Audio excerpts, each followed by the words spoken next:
So CCF opportunities are particularly important in this age because it gives the youngsters the opportunity to become more self-reliant. It gives them leadership roles, broaden their horizons and increase their levels of self-confidence. I've been in CCF for 3 years, since year 10. I like it from the main fact that it gives you something totally different that you wouldn't find in the classroom or on the sports pitches. It provides you with a lot of variety and opportunities to do different tasks, things that you just wouldn't come across normally. So we start CCF at some point during year 9.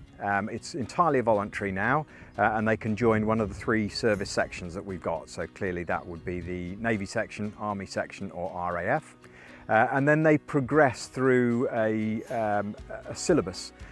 So initially it's fairly basic skills and by the time they get to the 6th form they're expected not just to have progressed through their own syllabus, but actually they'll be delivering some of the lessons themselves as well to the younger cadets. We've got command responsibilities, so each of the sections will have their head of section. There will be the senior NCOs within that, so there's a little senior team of cadets within each of the sections that effectively run that section with guidance from us.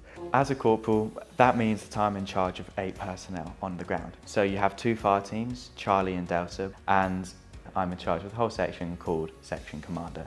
But when we did our section attack 2 weeks ago, because they're cadets that are older than me, I get bumped down to the 2ICs. That means that I'm in charge of just Delta section.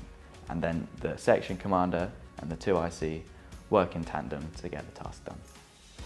At Seaford College we're particularly lucky because of the school grounds that we've got.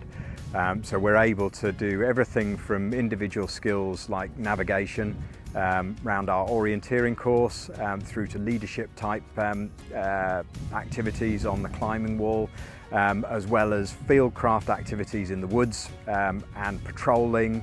And we even carry out our own blank firing section attacks in the school grounds, which is very unusual, but gives them a wonderful opportunity to work through a cross-section of age groups in the CCF, building up from the weapon handling skills that they've learnt through to the leadership skills, the section battle drills, and then their command and control under pressure on the ground. So it's, yeah, the opportunities are wonderful here. We did a section attack last Wednesday where we put on camo, equipped radios and hired in some rifles from Longmoor, and then we used the golf course because it's big enough, and we were able to demonstrate to the year 10s and the younger years that what they should work towards and what they should aim for when they reach our age. There are also many voluntary opportunities that the cadets can to sign up for, either at the weekend or during term time. So we do a field day each term, and that can be everything from adventure training activities where they might go sailing or kayaking or climbing, through to visiting a military establishment, doing what they call a look at life, where they get to see the workings of a military establishment. I really enjoyed the CCF field day yesterday. So the RAF went to the RAF base at Odium. The Royal Navy went down to Portsmouth and sailed from HMS Excellence. And the Army went to the DCCT, which is the Dismounted Close Combat Training Facility in Longmoor. But Seaford, being very flexible, meant you could switch sections. So although I am part of the Army section, I was actually able to go and join the Navy because that's my passion. They said, yeah, of course, come along, and that was great fun.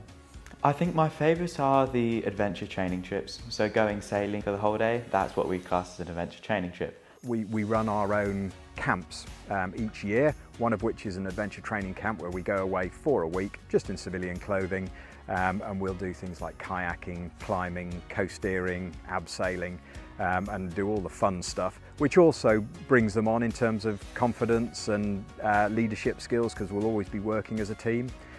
We also run the Army section summer camp, generally in the summer, sometimes at Easter, which is a military camp where they'll build on all the fieldcraft skills and tactical skills that they've learnt through the year. So we'd stay at Longmoor for a week, and there we do patrolling with other schools too. So last year we worked with Charterhouse and we planned a whole section attack, and then we attacked that position. So we get quite a lot of variety between adventure and Army syllabus. And clearly, if cadets do want to go on into the armed forces, it's a perfect way to actually get a greater understanding of what the requirements are and which services they might wish to join. And there are also leadership courses where they will go to a military establishment without school members of staff, and they'll get a much better insight into the workings of the armed forces, and will have a better informed decision as a result of that. As a future career, I've thought about joining the RAF or the Royal Navy, and I've spoken to Major Plus and Lieutenant Lomas, and they've both given me individual and private conversations saying this is what the armed forces lifestyle is like. We think it could suit you, but it also might have some drawbacks. So they are quite supportive if you want to have that open, honest conversation.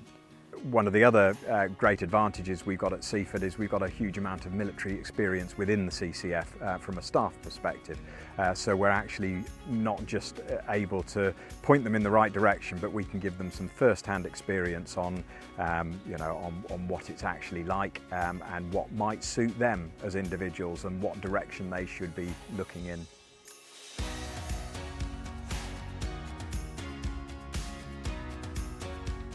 So they will learn organisation skills, they'll learn that they need to prepare for things before they go on camps and trips.